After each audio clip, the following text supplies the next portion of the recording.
श्री जगन्नाथ जय जय श्री जगन्नाथ शुणुले सुनामधन्य कंठशिल्पी नमिता अग्रवाल भावपूर्ण कंठरे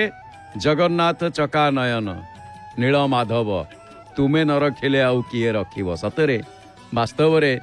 तुम्हें न रखिले आउ किए रखिब रखिले रख जगन्नाथ न रखिले भासिली महाप्रभु तमें जहाँ न रखिब से भासीजीव ताकू कहीं रखा ना सुंदर भजन श्रवण करुले आमे महाप्रभु को सिंहद्वार दर्शन करुचे महाप्रभु को दर्शन करुचे पतित पावन भगवान को आपण मानक समस्त को जय जगन्नाथ टीवी परिवार तरफ शुभ संध्या अरुण स्तंभ दर्शन चली महाप्रभुंर खसापड़ा नीति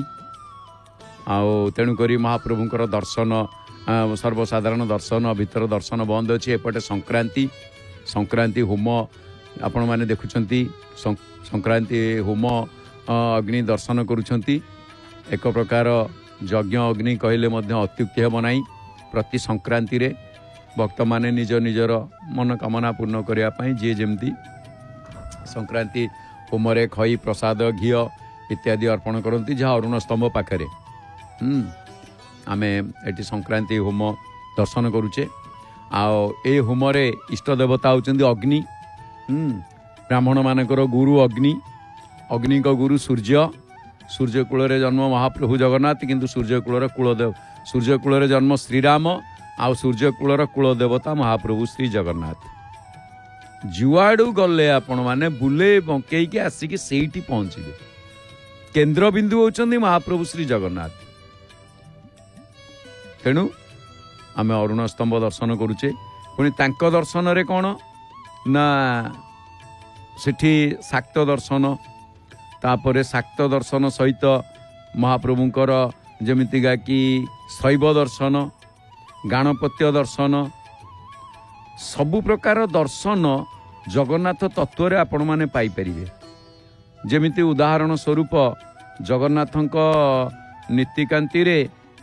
पंच पांडव जेतेबेले जगन्नाथंक नीतिकांति हुए से पंच पांडव कर मुख्य भूमिका मध्य थाए जे कि पंच पांडव मध्य जमेश्वर जहाँ को युधिष्ठिर कहा जाए जे पर्यंत जमेश्वर विमान पहुंची न थाए चंदन चापरे से पर्यंत चाप को ओह्लई न थांती महाप्रभु तेणु जे कि वैष्णव आउ शैव परंपरा दुईटी जाक परंपरा जमेश्वर पाखे देखा मिले श्रीमंदिर रे मध्य पंच महादेव मंदिर रही जहाँ को पंच पांडव बोली कहा जाए जमीती आप देखिए श्रीमंदिर भितर बटमंगला आमे बाटरे आसला बेले देखे बाटमंगला एपटे देखिले बटमंगला तेणु इंग्राजी भाषार बापा माँ ना जदि आप BATA लिखिदेवे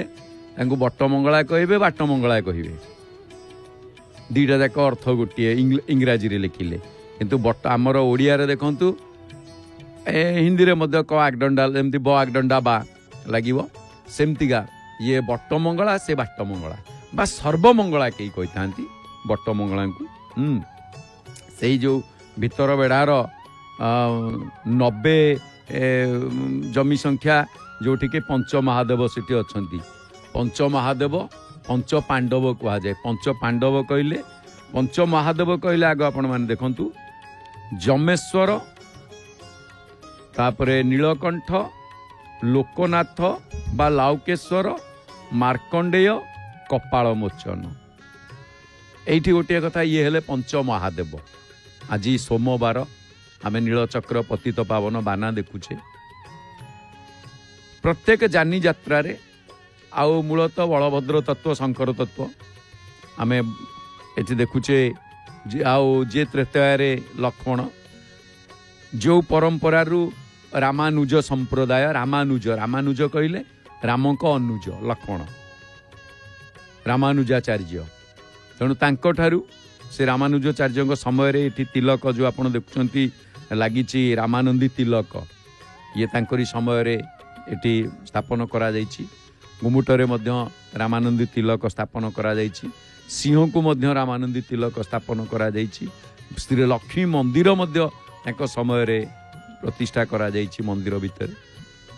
अनेक गुड़े कार्य होइछि तेबे जहाँ भी हो तेणु महाप्रभु जी होउचंती जमेश्वर जे वैष्णव एवं शैव दुईटी जाकर उपासना तांको पाखरे देखा मिले। तापरे नीलकंठ लोकनाथ गोटे कथा हूँ जमेश्वर जे युधिष्ठिर तांको युधिष्ठिर कहते पंच पांडव न्याय लोकनाथ होउचंती भीम जे महाप्रभुंकर पार्थिव भंडार रक्षक आउ कंकराजा पाखे जिते आत्मगोपन करते अज्ञात वनवास थिला सेतेबेले रोषेया भाव से भंडार रोषे भंडार को रक्षा करुले भीम। तापरे देखिए मार्कंडेय मार्कंडेश्वर होउचंती किए से ना अर्जुन तांको कहा जाए। तापरे कपाल मोचन जे नकुल आउ नीलकंठ जे सहदेव पंच पांडव तांको कहा जाए। तेबे एठी गोटे जिनस अच्छी आपण माने देखिबे जोठी के पंच महादेव मंदिर श्री जगन्नाथ मध्य माने मंदिर भितर जेमिति कि महाप्रभुंकर अनेक गुड़े नीतिकांति थाए। महाप्रभु पंच महादेव को सांगरे ननेले यात्रा को जाती नहीं। प्रथम कथा आपण देखिबे जेतेबेले आमे पंच महादेव कथा देखिबा बा पंच पांडव सेथि मध्यरु मार्कंडेय जे पंच महादेव मंदिर मानक मध्यरे माने मार्कंडेय मंदिरंकर उच्चता मध्य सामान्य टिके अधिक मंदिर भितर जो अच्छी आ तांकर शक्ति होचंती पश्चिमाभिमुखी से पश्चिम दिग को मुख करिक अछंती। आ से जो महादेव मंदिर सम्मुखरे गोटे वृषभ रही तेणु श्रीमंदिर भितर बेढ़ा चट्टाण ठारू प्राय 7-8 फुट तले मार्कंडेय मंदिर गर्भगृहस्थ भितर मार्कंडेश्वर शिवलिंग रही 7-8 फुट गभीर भितर। आउ से मंदिर मृत्युंजय देव राजगुरु केशरी वंशर राजा उद्यत केशरी समय स्थापन होता कह जाए। तेणु मंदिर मध्य उत्तराभिमुखी माधव जे कि नारायण भगवान विग्रह रही कथा अच्छी जे से महादेव को दर्शन पूजन कले आयुष वृद्धि हुए। अन्य एक जनश्रुति अनुसार थरे जड़े बालकर अल्प बयस आयुष शेष हवा पूर्वर बालकटीर मृत्यु अनिर्वार्य जानी महादेव शिवलिंग को कुंडे की प्रभु को चरणाश्रित है। तेणु स्वयं महादेव जम को स्वधाम को प्रत्यावर्तन करने निर्देश देले एवं बालकटीर आयुष 12 वर्ष परिवर्ते 120 वर्ष करदे। ये गोटे प्रसंग अच्छी जहाँकि केते गुड़िए कथारे परे तो जी सप्तकल्प देखिछंती मृकंडु पुत्र मार्कंड कथा आसे जमतीका कि प्रथमे तो तांकर संतान संतति किछि हौ नथिला जेतेबेले संतान संतति किछि हेलानी तेणु से महादेव उपासना कले। शंकर भगवान आशुतोष सी कौन करती तपेवर नहले कोपेवर तांकु तपस्या करी करी कि सेतिकी तपस्या प्रगाढ़ हम से वर देदेवे नाय जदि तपस्या करी करी आपन विरक्त लगिला कोप प्रकाश कले ए बाणासुर कहला बेले एते डाकिली तू न शुणिलु आरे जटाधारी तो कपाल फाटिला बाणासुर सीधा सड़क उठे न बोली कैलाश को बसला से गोटे प्रसंग रही। कारण शिव कृष्ण सहित युद्ध करने बाणासुर इष्ट ये बाणा पराजय उषा अनिरुद्ध प्रसंग तेणु कोप कले महाप्रभु कहले हौ ताले ठीक अच्छी से प्रसंग रे मध्य युद्ध होईची गोटे न्याय युद्ध होईची। अच्छा तबे जहाँ भी हो तेणु कोपेवर तेणु एठी नृकंडु मध्य सेया करिसंती डाकी डाकी शुणी नांती कहले ताल तते डाकी लाभ कौन कोप करिसंती। शंकर भगवान कहले र र र र काई रागुछु कौन हेइची कौन ना कौन जानी परन ना जानी परिबी कौन हौ चल कौन कहूछु मोर संतान ना तथास्तु तथास्तु कहीदे संतानटी प्राप्ति है जिते बड़े ज्योतिष देखिले विचार करागला बयस होची 12 वर्ष अरे या एथिरे केते गुड़िए प्रसंग आसे भल संतानटी 12 वर्ष हम आउ जदि कुसंतान पाइबू ताले से अनेक वर्ष भोग करिवो ना भल संतान दरकार ये गोटे प्रसंग। किंतु ए जगार शंकर भगवान वर दे गले देखला बेलू तार परमायु 12 वर्ष 12 वर्ष ठीक अच्छी 12 वर्ष तो मिललानी चिंता करिवार कौन अच्छे महादेव बर महादेव देवदेव महादेव से पुणी पंच महादेव पंच पांडव कह जाए तेणु प्रथमे महादेव जिते बड़े बर प्रदान करदे 12 वर्ष बोले ठीक अच्छी ता भितर पिलाटी को सबू शिखेदेले मुकंडू ए मंदिर जीवु अमुक कर सम कर पूजा पूजी ये सी सब शिखेदे ठीक 12 वर्ष जो दिन पूर्ण हम गमरा भितर था आ भितर बाहर ना आउ बाहरबुनि बापा तारी भितर कौन सी प्रकार जिते चेष्टा कले भी बाहर को बाहर ना जमराजा आसिले जिते जमराजा आसी पहुँचले कहले ये पिलाटी को आउ तो भितर अच्छी जमराजा भितर आम अरुण स्तंभ देखुचे सेपटे सरगर सहित जो चाहाणी मंडप पद्म पाखुड़ा भली मेघनाद प्राचीर देखुचे पद्म कढ़ी गुड़िक ए पाचेरी उपरे जो अच्छी थाक थाक होइकी आपण देखुचंदी ये होची पद्म कढ़ी आउ सेपटे पद्म कढ़ी बोली ताकू कहा जाए आउ आनंद बजार भीतर देकरी गले उत्तर द्वार आड़िकी सेठी बाम पार्श्व आपण ईशानेश्वर महादेव पाइबे ईशानेश्वर ईशानेश्वर कई कई ईशानेश्वर बोली कहती ईशान और ईशान्य कोण रे थिबारु आको ईशान्य कोण जहाँ आमर कह जाए ईशान कोण ईशान ईशान माने शब्द वेदरे ईशान शब्द तेणु जमती कि आप देखिए श्रीश्च ते लक्ष्मीश्च पत्न्या वहोरात्रे पार्श्वे नक्षत्राणि रूप मस्विनोप्यातम ईषणनिखाणा मुम सर्वलोकम इखाण जो इखाण शब्द आसी शुक्ल यजुर्वेद मूर्धन्य सुख ख उच्चारण करा जाए ईशान तेणु महादेव कथार जिते बड़े जमराजा आसी पहुँचले से तो बाहर नेबे आ तो बाहर नाई केते गुड़े प्रसंग आसे जे बापा धरी दुआर मोरे बाड़ी धरिक आसिले पिटी ना मत सुसु लगे तो जहाँ लगुच तू जहाँ करिया कथा सेठी करे बाहर को आसबार ना तापर समय हो गला से तारी भितर लिंग को धरी कुंडई पकई लिंग को धरिकी कुंडई पकेला से तार तारी भितर अच्छी आसो कुआड़े जिते अनेक समय जमदूत मैंने आसपर शिवदूत मैंने आसिले कहले भाग ये सब तुम कौन कम ये तुम कौन कम तुम कहीं आस ये घटना जा पहुँचला महाराजा जम पाखरे जिते जमगण आउ शिवगण भितर लड़ई है शेष को जम आसिले जम आसी देखिले घटना कौन तापर एमाने देखिले जम आसिले तेणुक सबू जा महाप्रभु कहले कहले आज्ञा जमराजा आसचंती ना ताले मु जाउची आसी पहुँचले शंकर महादेव कहले आज्ञा तार 12 वर्ष परमायु आउ सी चलीगला आउ सी गमरा भितर बाहरनी ताकू शिवगण मैंने बाहर आपण लोक बाहर को बाहर करूना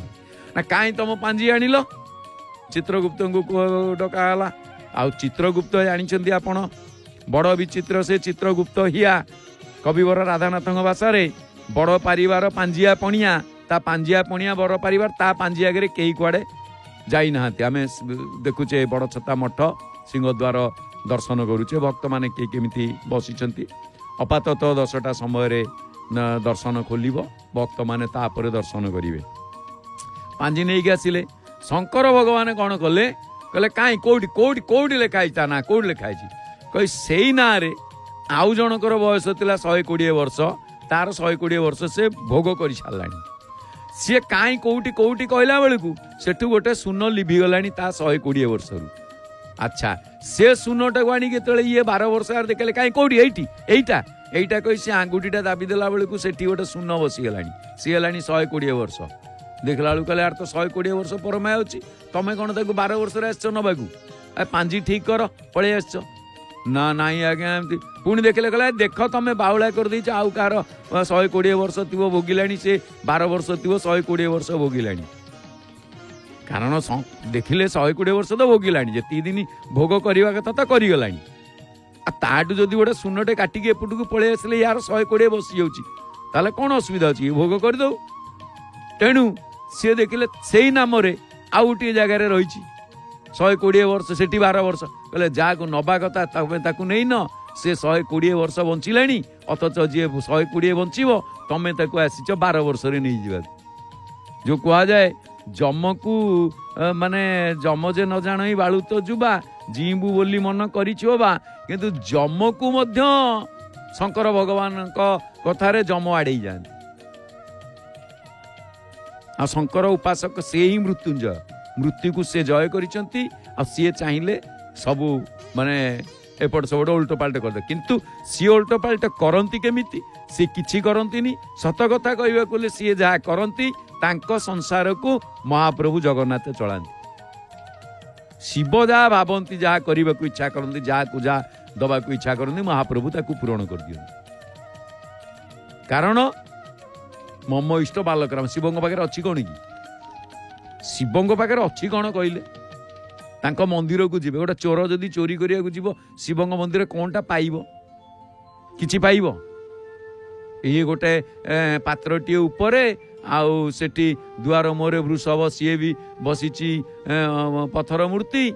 त्रिशूलटीए कौन थिबो नाग गोटे थिबो नागटा को धरला बेलू काले जीवंत हो डर भी माड़ो आ दरकार पड़े ता भितर गला किए जदि कौटी जंगल जगार बा कौटी अनेक मंदिर रे आपण देखिए सर क्षीर मुंडरे ढालिकी सब जाती सेठी नाग जगिकी थी तेणु शिव मंदिर जावाक डर माड़ चोरी करिया शिव मंदिर गंभरा भितर को पशिया कि साहस ये करते कि ना तो साप थो पकईब चोटे अवस्था गला किंतु विष्णु मंदिर को गले जमी सेमतिका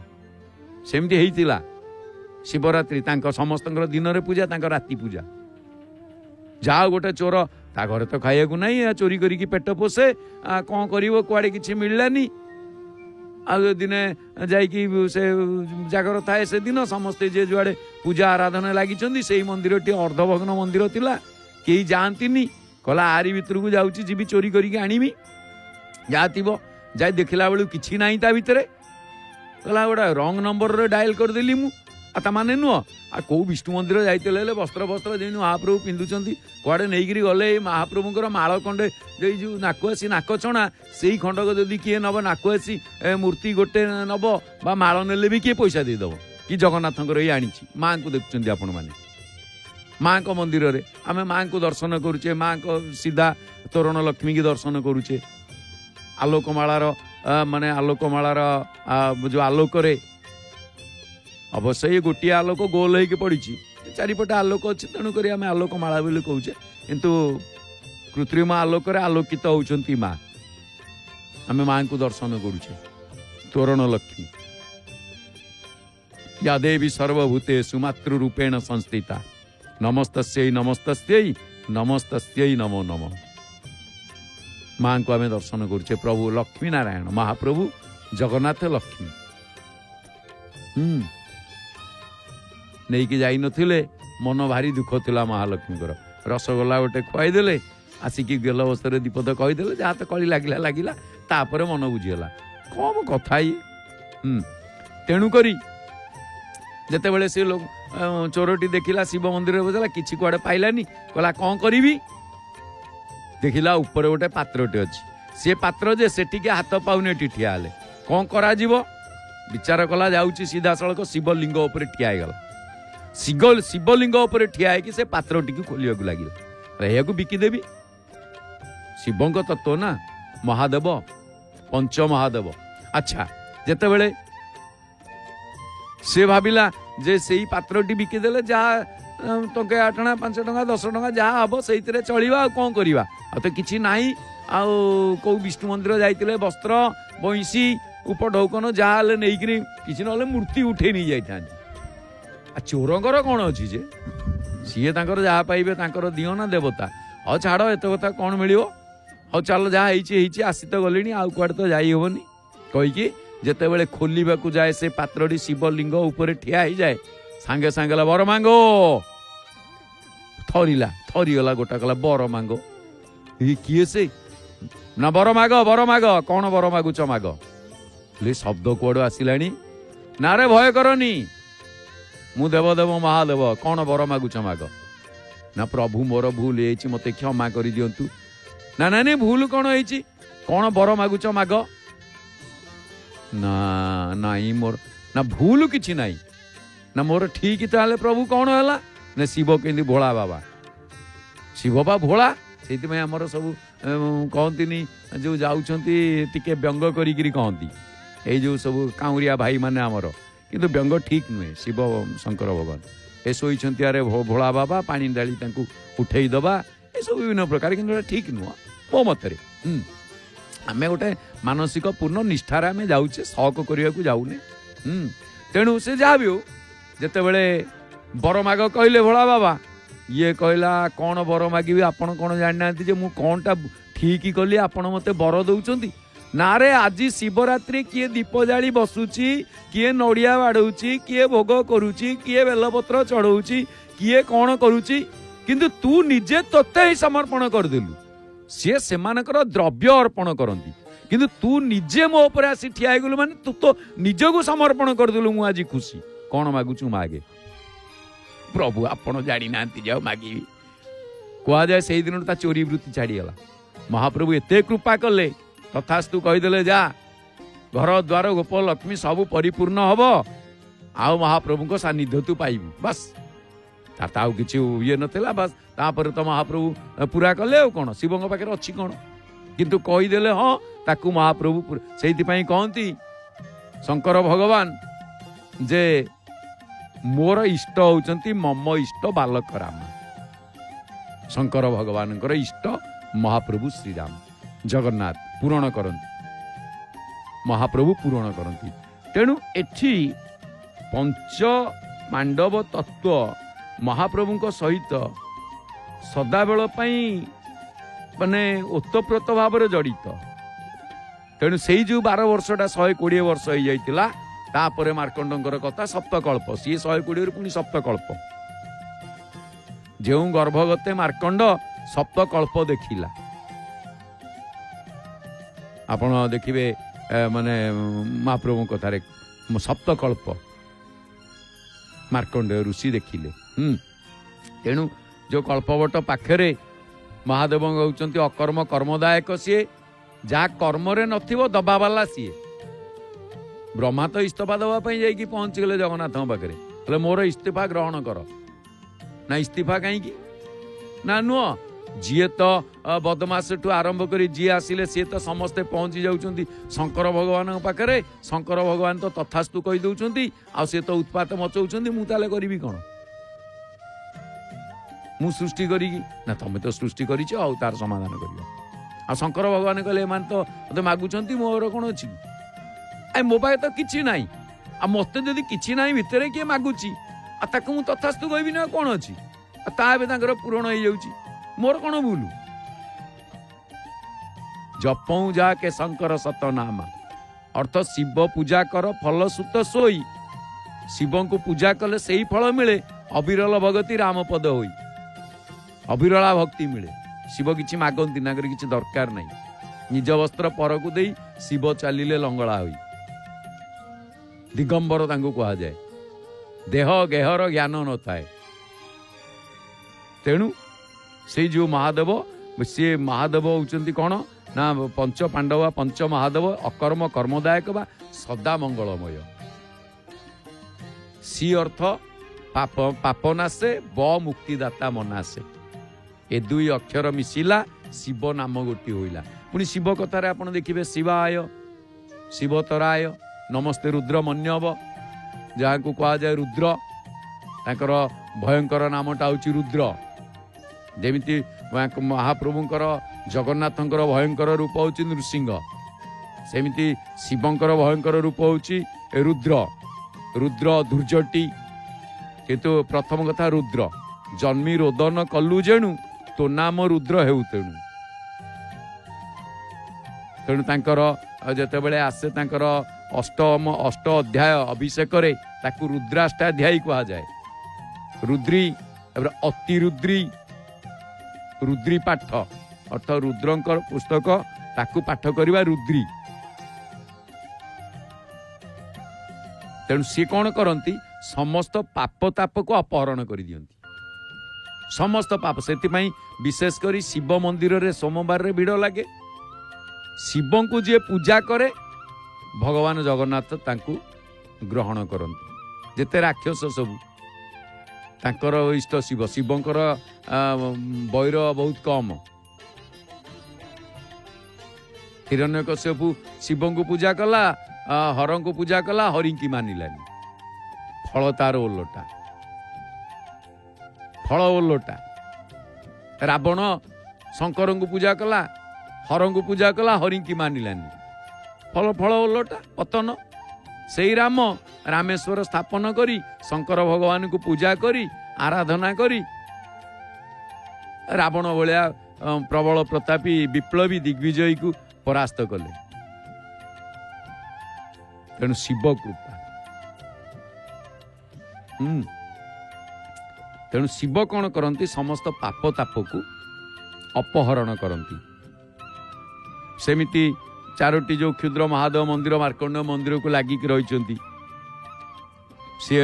जे कि आपड़ देखिए आ मार्कंडेय मंदिर पाखे मार्कंडेय मंदिर से पुणी बड़ ये पंच महादेव मंदिर अच्छी मंदिर भितर कल्पवट मूल जमेश्वर हेले ता पाखे जमेश्वर आउ नीलकंठ तापर कपाल मोचन लोकनाथ ये मंदिर छोट किंतु से महादेव को एका बेलक दर्शन करिवार सौभाग्य पंच महादेव को बा पंच पांडव को दर्शन करिवार सौभाग्य गोटे स्थान रे हमको मिलन। मंदिर बाहर को पळेले पांच जगह जीवा पड़ो आमर से जगन्नाथ पाखे कहीं कह आपन देखिए कोटी बद्रिका कोटी काशी तोर चरण जुग राशि एइथि कहगला कोटी बद्रिका काशी की जीवा बद्रिका को जीवा कोटिए थर जीवा बा कोटी कोटी जन्म जीवा बा कोटी बद्रिका दर्शन करिवार पुण्य फल एकाटी हेले जहा हबो तार चरण जुग राशि महाप्रभुंकर पाखरे सेतिकी। सकल तीर्थ तो चरणे बद्रिका जीवी की कारण तो चरण रे आश्रम नामे बदरिका से कि तो चरणु अधिका कहीं यार बही खाली लिखि देइचंती सेमती लिखि नांती एइथि पई लिखिचंती जगन्नाथ दर्शन रे समस्त दर्शन पाई परिबे। साधारण कथार श्रीमंदिर को आसिले जदि आम श्रीमंदिर बाहर पंच महादेव बा पंच पांडव को दर्शन करवा ताले पांच जगह आमको जीवा पड़ो लोकनाथ पाखु जीवा जमेश्वर पाखु जीवा तापरे मार्कंडेश्वर साई सेपटे जीवा मार्कंडेश्वर मार्कंडेय पुष्करिणी की जीवा एपटे कपाल मोचन अवश्य से बाटर एपटे गला लोकनाथ गला हेले पांच जगार जीवा ओह्लैवा तलू से बहुत तापर एपटे नीलकंठ पाक जा तो ये सबू आम पाखे कलिजुग जोगना यज्ञना ज्ञाना एते समय आम पाखे ना कलिह तो मानव पाखे सदाबेले समयर अभाव पेट पेट पेट पेट पेट पाई लगी दुनिया नाट। तेणु भगवान आहरी सरल कर ठीक अच्छे कुआड़े जा दरकार नहीं तू मो पाखक आसीचु तो तू चिंता करना पंच महादेव को यही दर्शन करे एका सांगे पंच महादेव को सही पुणी कल्पवट मूल पुणी जो कल्पना पूर्ण हो जाता है पंच महादेव को पंच पांडव को सही दर्शन करे सेठी कौन करती ना मार्कंडेय प्राधान्य रही जहाँ को दर्शन करिकी मार्कंडेय नमस्तुभ्यं घोर पाप हारक पापं मे हरभो शंभु नारायण प्रियं भजे। बढ़िया कथा ये मार्कंडेय जी अर्जुन महाप्रभुंकर सखा तेणु नारायण प्रियं भजे बोली कहगला हे मार्कंडेश्वर तुम्हें अघोर पाप हारक मार्कंडेय नमस्तुभ्यं अघोर पाप हारक तमें नारायण को प्रिय तमें शंभु मोर पाप राशि के हरण कर। जेते सखा अछंती अर्जुन को छाड़ीदेले महाप्रभुंकर सखा किए से भूली ना तेणु पंच महादेव पंच पांडव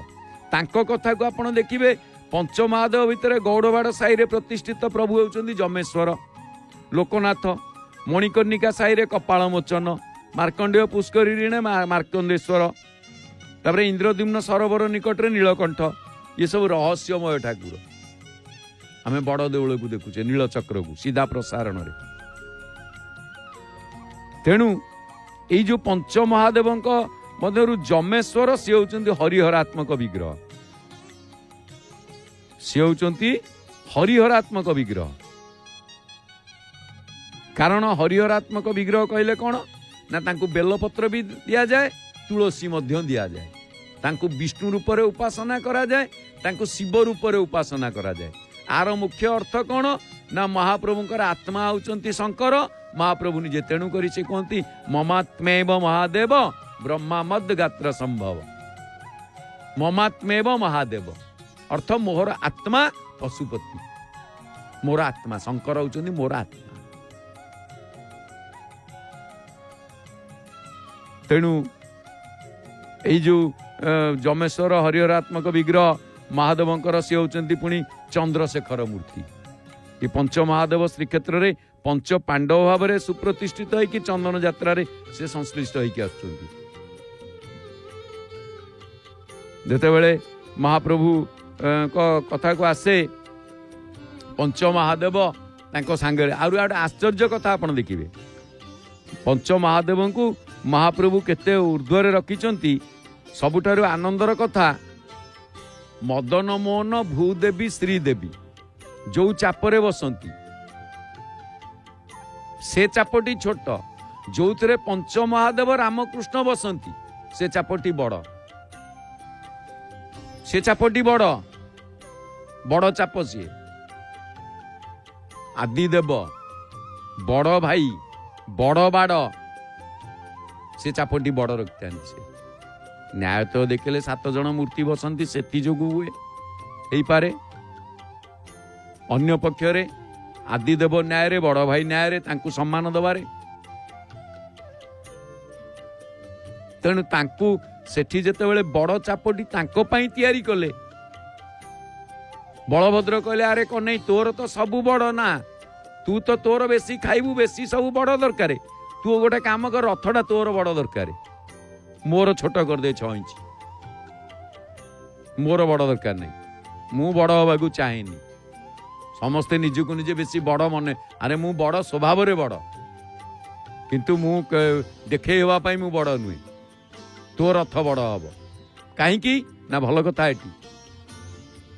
बापा लुना चढ़ुतब पुओ को आपाचे देइतब नले दामी गाड़ी देइतिबो,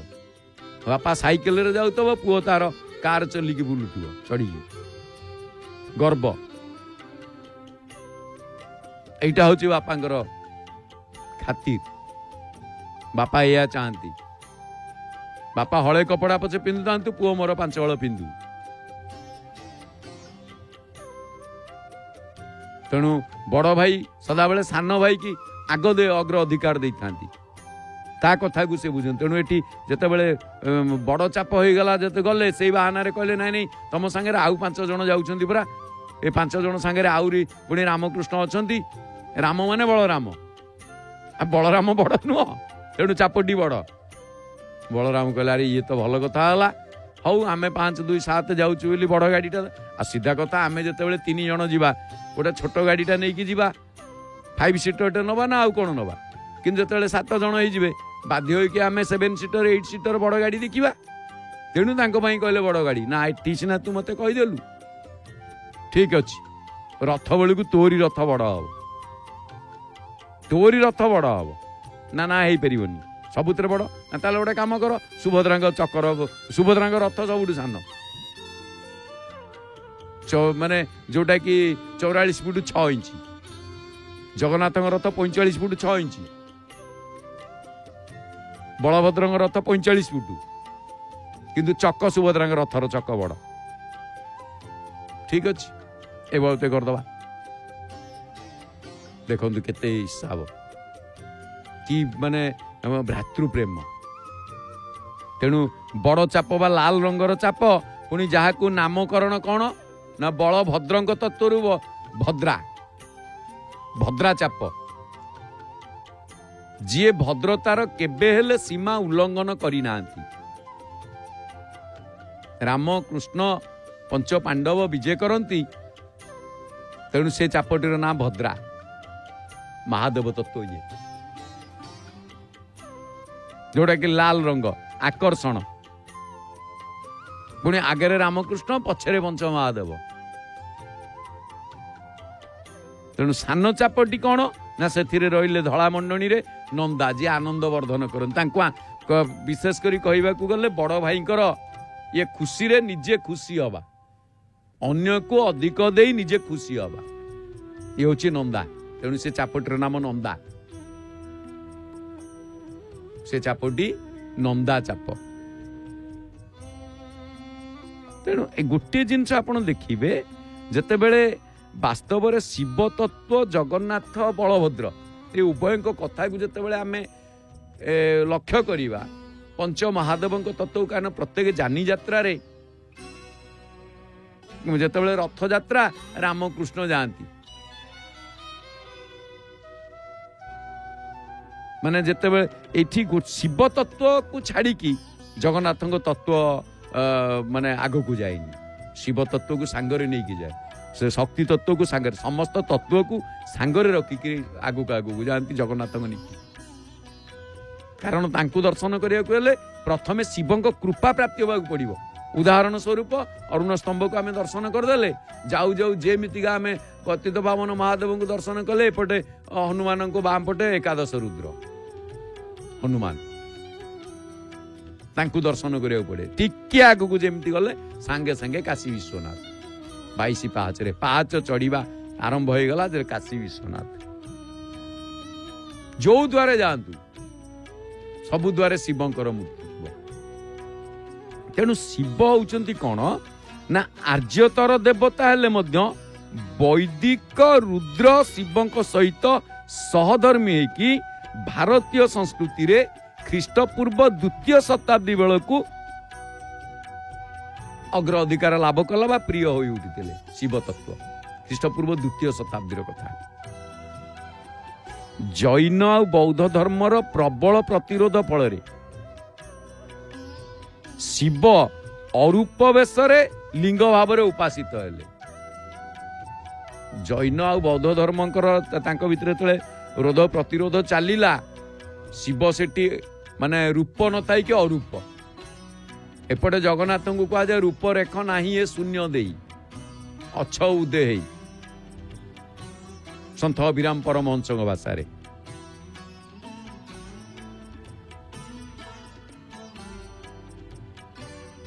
महिमा अलेख भाषा रे संत अभिराम रूप रेख नाही ये शून्य दे अछ उदे होई संत कवि भीम होई अलेख महिमा दर्शन रे रूप रेख नाही निर्गुण उपासना किंतु सेठी आउ गोटे अगुण अरूप अलख अजजुई सेपटे कौन ना अगुण अरूप अलख अजजुई भगत बस विचर उसोई ये गोटे प्रसंग अगुण अरूप अलख छलमती हीना माने किछि तांकर किछि वस्त्र रूप गुण किछि पाइबनी जो सती पार्वती विवाह बेले नारद जाकि हाथ देखिकी कहीदेले हिमालय को कहले मेनाराणी शुणुंट कहला रे एमती गोटे पुओ को केमिति मो झील बाहा कहले ये सबु जाक अवगुण तांको पाखरे कारण बपुर विरूपाक्ष मलक्ष्य जन्मता कविश्रेष्ठ कालिदास भाषा रे बढ़िया कथा आसी बपुर विरूपाक्ष मलक्ष्य जन्मता दिगंबर त्वेन निवेदिता वसु दिगंबर वस्त्रहीन आकाश वस्त्र ना ताहले केमिति एमिति हबो जने राजकुमारी गिरिराज हिमालय को कन्या ना हाँ ये सबुजाक लक्षण केवल जनक पाखरे अच्छी सी जदि एथिरे राजी हो जाती बाहागर को ताहले आउ किछि असुविधा नहीं सब अवगुण तक गुण रे परिणत हो ना से किए ना शिव शंकर वेश पोशाकर आडंबर नाही खाद्यपेयर आडंबर नाही जानवाहन आडंबर नाही आउ माने ड्रेसिंग पेंटिंग रा आडंबर नाही नुह वस्त्र आडंबर अच्छी बाघ छालटे गुड़े पड़े हाथी छालटे गुड़े पड़े नहला ना कौपुनीटे मारदे बसिले ता ना दिगंबर हो गले बपुर विरूपाक्ष जहाँकर जन्मर लक्ष्य एजावत लक्ष्य स्थल में पहुंची पारिनी सी होउछन्ति देवदेव महादेव शंकर शिव। बपुर विरूपाक्ष अलक्ष्य जन्म जन्मर लक्ष्य एपर्यंत लक्ष्य स्थल में पहुंची पारि नाही। पार्वती कान में पड़गला जदि शंकर भगवान होते से लगी तो सती पार्वती जन्म नहीं से तो कहते जन्म जन्म शिव पद अनुरागा गला शिव पादर अनुराग रहीगला चलले। किंतु जड़े राजकन्या हिसाब से जिते शंकर भगवान से शंकर भगवान तपस्या अच्छा सती देहावसान शंकर तपस्या तपस्या भांगिबार ना नु एपटे तारकासुर तार उत्पात मचेलानी से जानीगला ये तो जोगी सन्यासी लोक तपस्या बसला ये उठिबार नहीं चलो आमर प्रबल प्रताप आउ किए शंकर बाहे तांकर संतान हम सी संतान बड़ हम सी अस्त्र धर मते मार मु तारकासुर हसिला सी बसिकी ध्यान कलानी जे बाहा सी बसिकी ध्यान करुची आसी कौन बाहा होता तो छाड़देला ता स्त्री तो भस्म हो गला समाधि नहीं गला आउ कौन बाहा बस आमर गोटे भल कथा नहीं गृही होकर कहे ज्ञान जोगी भोगी होकर करे ध्यान गृही होकर कहे ज्ञान भोगी होकर करे ध्यान जोगी होकर ठोगे भग उन तीनों महाठग। जड़े गृही गृह संसार लिप्त जंजाल घांटी रोची साड़े जाकि ज्ञान चर्चा करुच्ची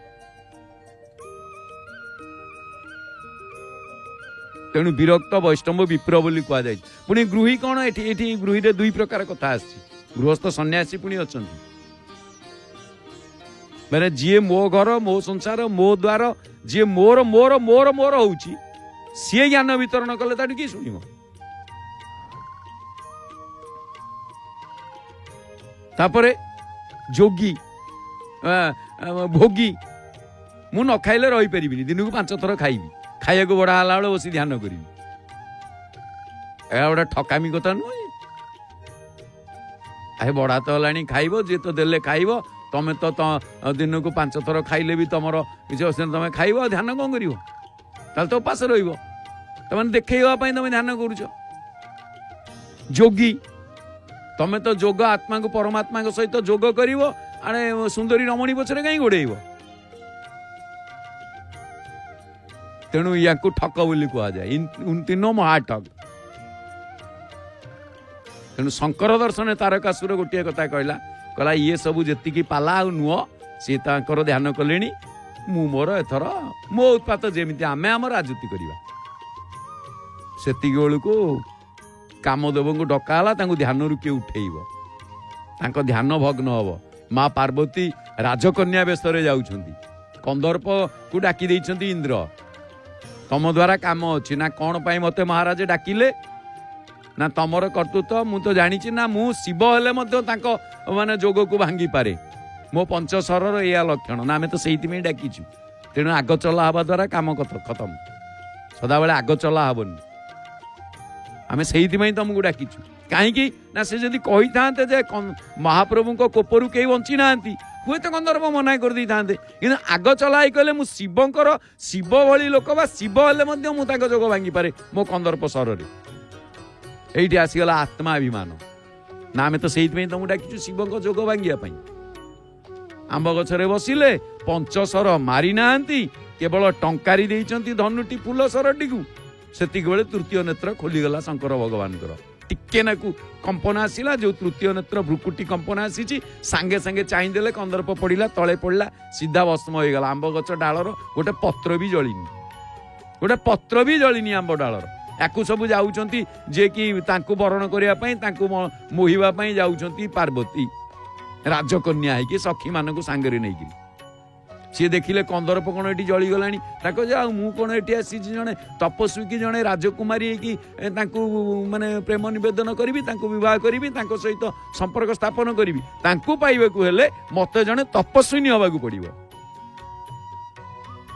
तेणु तमें तपस्वी के जदि पाइबी ताले मोर आडंबर किछि नुह सांगे सांगे सेठू गले शैलपुत्री रूपरे तो तांकर प्रथम दिनर पूजा हुए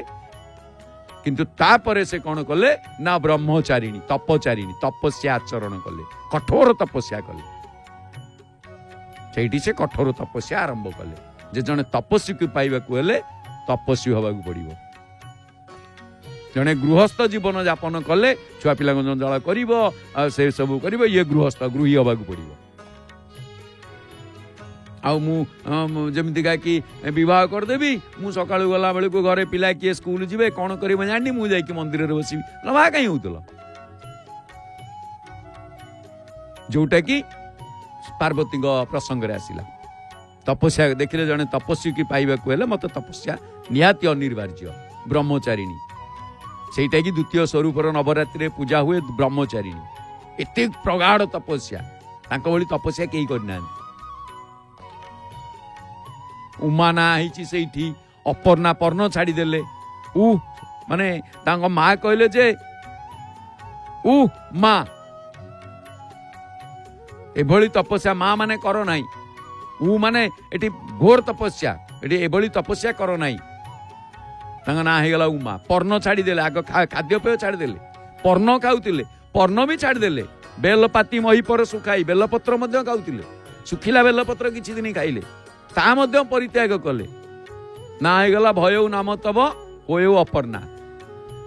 अपर्णा जहा को कहा जाए शक्ति तत्व रे अपर्णा अपर्णा तत्व महाप्रभु उमा अपर्णा पुणी शाक ग्रहण करुले बोली ना शाकंबरी सबू ये तपस्या माने समय ना तेणु करी शंकर तत्व तांकु पाइबाकु हेले जणे तपस्या किंतु से गृही मानकु मध्य तांकर सेठी जो जेतेबेले कथा आसिला जे बौद्ध धर्म आ जैन धर्मर प्रचार माने प्रसार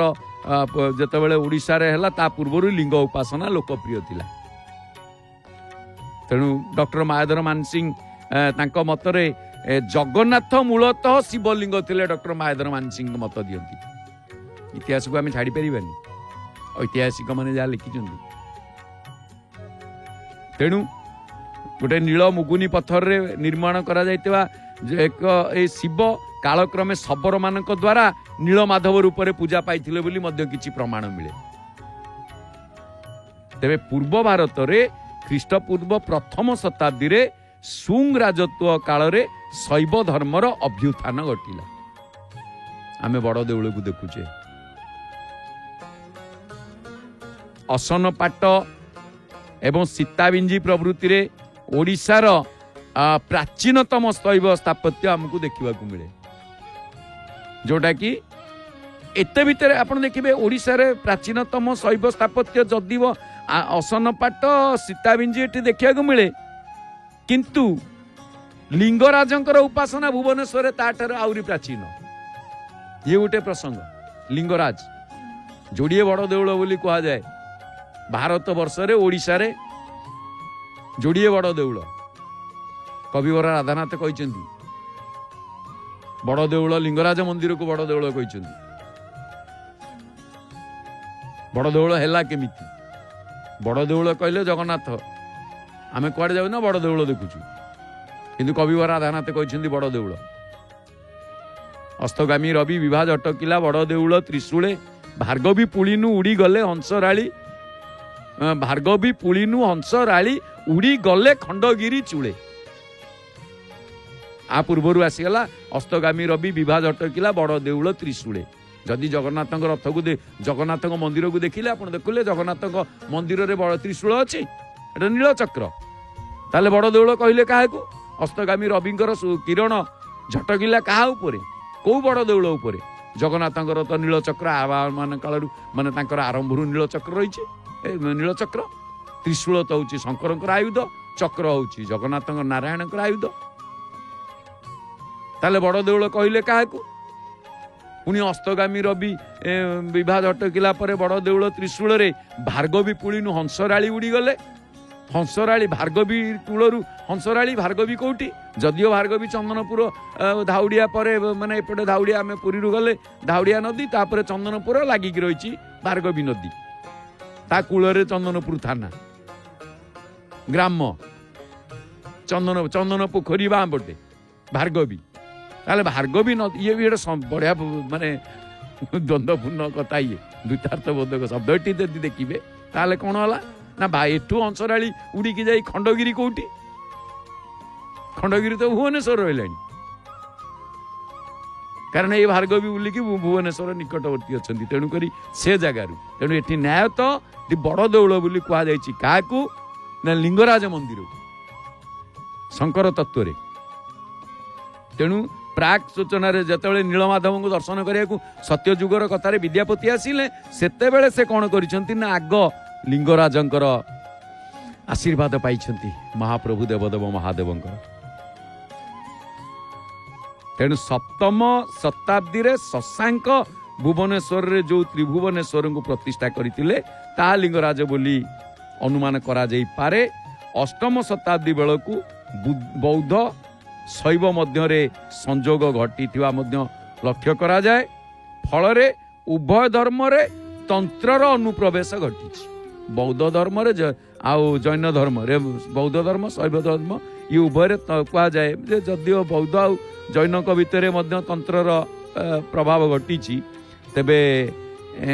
ବୌଦ୍ଧ ଆଉ ଶୈବ ଉଭୟ ଧର୍ମ ଯେତେବେଳେ ଜଗନ୍ନାଥଙ୍କ ମଧ୍ୟରେ ନିଜ ଧର୍ମକୁ ଆରୋପ କରିଛି, ସେତେବେଳେ ଜଗନ୍ନାଥ ମଧ୍ୟରେ ତାନ୍ତ୍ରିକତା ସ୍ଥାନ ପାଇଛି। ତନ୍ତ୍ର ପଦ୍ଧତିରେ ମଧ୍ୟ ଜଗନ୍ନାଥ ଅଛନ୍ତି, ଯାହାଙ୍କୁ ତନ୍ତ୍ର ପଦ୍ଧତିରେ ତନ୍ତ୍ର ଚୂଡ଼ାମଣି ବୋଲି ଜଗନ୍ନାଥଙ୍କୁ କୁହାଯାଏ, ଯାହାଙ୍କର ଦର୍ଶନ ତାଙ୍କୁ ଶକ୍ତି ରୂପରେ ପୂଜା କରାଯାଏ, ଯାହାଙ୍କୁ ଉଗ୍ରତାରା ଶୂଳପାଣି ସୁଭଦ୍ରା ଭୁବନେଶ୍ୱରୀ ନୀଳାଦ୍ରୌତୁ ଜଗନ୍ନାଥ ସାକ୍ଷାତ ଦକ୍ଷିଣ କାଳିକା ବୋଲି କୁହାଯାଏ। ତେଣୁ ଜଗନ୍ନାଥ ମହାଭୈରବ ଭାବରେ କଳ୍ପିତ ହୋଇଛନ୍ତି ଏବଂ ଭୈରବ ମନ୍ତ୍ରରେ ପୂଜିତ ବି ହୋଇଛନ୍ତି ଜଗନ୍ନାଥ ମହାପ୍ରଭୁ। ତେଣୁ ପଞ୍ଚ ପାଣ୍ଡବ ପଞ୍ଚ ମହାଦେବଙ୍କୁ ମହାପ୍ରଭୁ ସଦାବେଳେ ସାଙ୍ଗରେ ନେଇକି ଯାଆନ୍ତି, ତାଙ୍କର ସେ ଆତ୍ମା। ଆଉ ସେ ତନ୍ତ୍ର ମନ୍ତ୍ରରେ ବିମଳା ହେଉଛନ୍ତି ତାଙ୍କର ଶକ୍ତି। ତେଣୁ ଯେତେ ଆପଣମାନେ ଦେଖିବେ, ଜଣେ ତନ୍ତ୍ରମନ୍ତ୍ର ତ ଆଜିକାଲି ନାହିଁ, ଯଦି ବା କିଏ ଜଣେ ତନ୍ତ୍ର ନିଜକୁ ମନ୍ତ୍ର ବଳରେ ତନ୍ତୁକୁ ସାଧନା କରି ନିଜକୁ ଯଦି କିଛି ଭଲ କାମ କରିବା ପାଇଁ ତନ୍ତ୍ର କରନ୍ତି ତାହେଲେ ତ ଭଲ କଥା। ନାହିଁ ଯଦି କାହାର ଅନିଷ୍ଟ କରିବା ପାଇଁ କିଏ ଗୋଟେ ତନ୍ତ୍ର ମନ୍ତ୍ର ଗୁଣି ଗାରେଡ଼ି ଏସବୁ କରେ କୌଣସି କାରଣବଶତଃ, ତନ୍ତ୍ର ବିଦ୍ୟା ଅଛି କିନ୍ତୁ ତା ଉଦ୍ଦେଶ୍ୟ ଠିକ ନୁହେଁ, କୌଣସି କାରଣରୁ ସେ ତାର ପ୍ରୟୋଗ କଲା, ବାଣ ପ୍ରୟୋଗ କଲା, 5 ବର୍ଷ ପର୍ଯ୍ୟନ୍ତ ଅତିକ୍ରମ କଲାଣି, ଇଏ ଲୋକଟି ବଡ଼ କଲବଲ ହେଲାଣି, ବା ବର୍ଷ ହେଲା କି 6 ମାସ ହେଲା କି ଲୋକ, ସିଏ ଜଗନ୍ନାଥ ମନ୍ଦିରକୁ ଥରେ ଆସି ସମସ୍ତ ଦେବଦେବୀଙ୍କୁ ଦର୍ଶନ କରି ଜଗନ୍ନାଥଙ୍କୁ ଦର୍ଶନ କରିକି ଯଦି ପଳେଇ ଯାଏ ସେ ବ୍ୟକ୍ତି ବିଶେଷ ଜଣକ, ତାହେଲେ ଯୋଉ ଲୋକଟି ତନ୍ତ୍ର ପ୍ରୟୋଗ କରିଥିବ ତାକୁ ଦଳେଇ ଅଇଲେ ମୂଳରୁଗା, ଅର୍ଥ 5 ବର୍ଷ ପର୍ଯ୍ୟନ୍ତ ପୁଣି ଆହୁରି ତପସ୍ୟା କରିବାକୁ ପଡ଼ିବ। ଚନ୍ଦ୍ରଗ୍ରହଣ ସମୟରେ, ସୂର୍ଯ୍ୟ ପରାଗ ସମୟରେ, ଏସବୁ ସମୟରେ ତନ୍ତ୍ରକୁ ମାନେ ଭେଦ କରିବାକୁ ପଡ଼ିଥାଏ। ପୁଣି ସିଏ ଆରମ୍ଭ କରିବ, ତାକୁ ଦୀର୍ଘ 5 ବର୍ଷ ଲାଗିଯିବ, ସେତେବେଳକୁ ଆଉ ସିଏ ନଥିବ। ବେଳ ପଡ଼ିଲେ ସିଏ ରକ୍ତବାନ୍ତି କରିକି, ଯଦି କାହାର ଅନିଷ୍ଟ କରିବାକୁ ଲାଗିଛି ସିଏ ରକ୍ତବାନ୍ତି କରିକି ସେଇଠି ଶୁଆ ହେଇଯିବ, ସିଏ ରହିବନି। ଚିନ୍ତା କରନ୍ତୁ, ଏ ମନ୍ଦିର ଏଭଳି ଭାବରେ ପ୍ରସ୍ତୁତି, ଆଉ କିଛି କରିବା ଦରକାର ନାହିଁ, ଥରେ ଖାଲି ବୁଲିକି ଦର୍ଶନ କରିଦେଇକି ଭିତର ବେଢ଼ା କରିଦେଇକି ବୁଲି ଦେଇ ସବୁ ଦେବଦେବୀଙ୍କଠୁ ଆଶୀର୍ବାଦ ନେଇ ତାର ସେ ପଳେଇବ, ସେତିକି ଭିତରେ ତାର ଶେଷ। ଯେମିତି ଗୁଡ଼ି ଗୋଟେ ଉଡୁଛି, ବହୁତ ବାଟ ଉଡୁଛି, ବହୁତ ବାଟ ଉଡ଼ିଗଲାଣି, ଆଖି ପାଉନି ସିନା, ସୂତାଟି କୋଉଠି କଟିଗଲା, ଆଉ ଆଖି ପାଇଲାନି, ସେ ଗୁଡ଼ି ଉଡ଼ିକି ଯାଇକି ଆଉ କାହା ଛାତ ଉପରେ କି କୋଉଠି ଯାଇ କୋଉ ଗଛରେ କି ଛାତରେ ଲାଗିବ, ଆଉ ଆପଣ ସେ ଗୁଡ଼ି ପାଇବା ସମ୍ଭବ ନୁହଁ। ଯଦି ପାଖାପାଖି ଥିବ ତାହେଲେ ଦୌଡ଼ିକି ଆସିବେ ସିଏ। ଆଉ ଜଗନ୍ନାଥ ମନ୍ଦିର ତ ଇଏ ପାଖାପାଖି କଥା ନୁହଁ। ଯେମିତି ସୂତାଟି କଟିଗଲେ ସେ ଗୁଡ଼ି ଯେମିତି ଉଡ଼ିଯାଏ, ସେମିତି ଜଣେ ତନ୍ତ୍ରମନ୍ତ୍ର କରୁଥିବା ବ୍ୟକ୍ତି ବିଶେଷ ଯଦି କାହାକୁ ତନ୍ତ୍ରମନ୍ତ୍ର କରେ, ଆଉ ତନ୍ତ୍ରରେ ପ୍ରଭାବିତ ବ୍ୟକ୍ତି ଅଣନିଶ୍ୱାସୀ ହେଇଯାଏ। ଆଉ କାରଣ ତନ୍ତ୍ରମନ୍ତ୍ରରେ କ'ଣ ହୁଏ ନା ଡାକ୍ତରମାନେ ଯେତେ ସବୁ ମାନେ ଦେଖନ୍ତି କେଉଁଥିରେ ସବୁଥିରେ ନେଗେଟିଭ୍ ଅଛି ରହୁଛି କ'ଣ। ବିଶେଷ କରି ଏ ତ ନୁହଁ, କିନ୍ତୁ ହେଲେ ବି ଯେଉଁମାନଙ୍କର ମନରେ ଭାବନା, ଥରେ ଯଦି ଜଗନ୍ନାଥ ମନ୍ଦିର ଆସିକିରି ବୁଲିକି ସବୁ ଦେବଦେବୀଙ୍କୁ ଦର୍ଶନ କରି ମୁଣ୍ଡିଆ ମାରି ପ୍ରସାଦ ମହାପ୍ରସାଦ ଖାଇକି ଗଲେ, ତାହେଲେ ସେ ଗୁଡ଼ିରୁ ସୂତା କଟିଗଲା ଭଳିଆ ସେ ତନ୍ତ୍ରର ସୂତାଟି କଟିଯିବ। ଖୋଜୁଥିବ ସେ ଉଡ଼ୁ ମୋ ଗୁଡ଼ି କୁଆଡ଼େ ଗଲା, ଆଉ କାମ କରିବନି। ପୁଣି ନୂଆ ଗୁଡ଼ି ତିଆରି କର, ନୂଆ ମାଞ୍ଜା କର, ସୂତା ଆଣ 5 ବର୍ଷ ତନ୍ତ୍ର ପାଇଁ। ତେଣୁକରି ଯେତେବେଳେ ବିମଳା ହେଉଛନ୍ତି କ'ଣ ନା ତାଙ୍କର ଶକ୍ତି ଭୈରବୀ ଭାବରେ ପୂଜା ପାଉଛନ୍ତି। ଦୁର୍ଗା ଅଷ୍ଟମୀରେ ବିମଳା ମନ୍ଦିରରେ ଛାଗ ବଳି ପଡ଼ିବା ସଙ୍ଗେ ସଙ୍ଗେ ମନ୍ଦିର ସଂଶୋଧିତ ବି ହୋଇଥାଏ। ଇଏ ମଧ୍ୟ ପ୍ରସଙ୍ଗ ଅଛି। ତେଣୁ ଉତ୍କଳୀୟ ସଂସ୍କୃତି ଆଉ ସାହିତ୍ୟର ଶିବ ଏବଂ ଜଗନ୍ନାଥଙ୍କ ବଡ଼ ଭାଇ ବଳଭଦ୍ରଙ୍କ ମଧ୍ୟରେ ଅଭିନତ୍ୱ କଳ୍ପନା କରାଯାଇଛି। ଶିବଙ୍କୁ ଲଙ୍ଗଳ ସହିତ ସମ୍ପୃକ୍ତ କରାଯାଉ ବା କରାଯାଇକି ତାଙ୍କୁ ଲଙ୍ଗଳେଶ୍ୱର ଭାବରେ ଅଭିହିତ କରାଯାଇଛି। ବଳଭଦ୍ର ବଳରାମ ସ୍ୱରୂପ, ତାଙ୍କୁ ମଧ୍ୟ ବଳଭଦ୍ରଙ୍କୁ ଲାଙ୍ଗଳି କୁହାଯାଏ, ଲାଙ୍ଗଳ ଧାରୀ କୁହାଯାଏ। ତେଣୁ କଳିଯୁଗରେ ଲାଙ୍ଗଳି ଶିବ ଲାଙ୍ଗଳି ବଳରାମ ବା ବଳଭଦ୍ର ରୂପରେ ଅବତାର ନେବେ ବୋଲି ବାୟୁ ପୁରାଣରେ ମଧ୍ୟ ଲେଖା ହେଇଛି। ତେଣୁ ଲିଙ୍ଗ ପୁରାଣରେ ବିଷ୍ଣୁ ଶିବ ଏବଂ ହଳାୟୁଧ ଯିଏକି ବଳଭଦ୍ରଙ୍କ ମଧ୍ୟରେ ଭିନ୍ନ ଭିନ୍ନ ନାହିଁ, ଭେଦଭାବ ନାହିଁ, ଅଭେଦ ବୋଲି ଦର୍ଶନ କରାଇ ଦିଆଯାଇଛି, ଦର୍ଶାଯାଇଛି। ତେଣୁ ଆଉ ଗୋଟେ କଥା ଆପଣ ଦେଖିବେ, ଶିବଙ୍କୁ ଦଣ୍ଡ ମହାପ୍ରଭୁ ରୂପରେ ପୂଜା କରାଯାଏ। ଶିବ ତତ୍ଵ ଦଣ୍ଡ ମହାପ୍ରଭୁ ପୁରୀରେ ଯେତେବେଳେ ଶ୍ରୀମନ୍ଦିରରେ ସୁଦର୍ଶନ ସ୍ତମ୍ଭ ବା ଦଣ୍ଡ ରୂପରେ ବିରାଜିତ, କୋଉଠି ନା ଆପଣ ଦେଖିବେ ରତ୍ନ ସିଂହାସନରେ। ତେଣୁ ଶିବ ତତ୍ଵ ଅତୀବ ଗହନ ତତ୍ଵ। ତେଣୁ ମହାପ୍ରଭୁ ପଞ୍ଚ ପାଣ୍ଡବଙ୍କୁ ସାଙ୍ଗରେ ନେଇକି ଚାଲନ୍ତି। ତେଣୁ ତାଙ୍କରି ଆଶୀର୍ବାଦ ହିଁ ଆମେ ପ୍ରାପ୍ତି ହେବା ସୋମବାରରେ। ଶିବଙ୍କ ଆଶୀର୍ବାଦ ପାଇଲେ ସର୍ବଶୁଭ ହେଇଥାଏ। ତେବେ ଆସନ୍ତୁ କ'ଣ ସବୁ କାର୍ଯ୍ୟକ୍ରମ ପ୍ରସାରଣ କରାଯାଉଛି ଜାଣିବା କାର୍ଯ୍ୟସୂଚୀ ମାଧ୍ୟମରେ। ଆଉ ଏକ ସ୍ୱରରେ କହିବା ଜୟ ଜୟ ଶ୍ରୀ ଜଗନ୍ନାଥ, ଜୟ ଜୟ ଶ୍ରୀ ଜଗନ୍ନାଥ, ଜୟ ଜୟ ଶ୍ରୀ ଜଗନ୍ନାଥ। ଭକ୍ତ ଭଗବାନ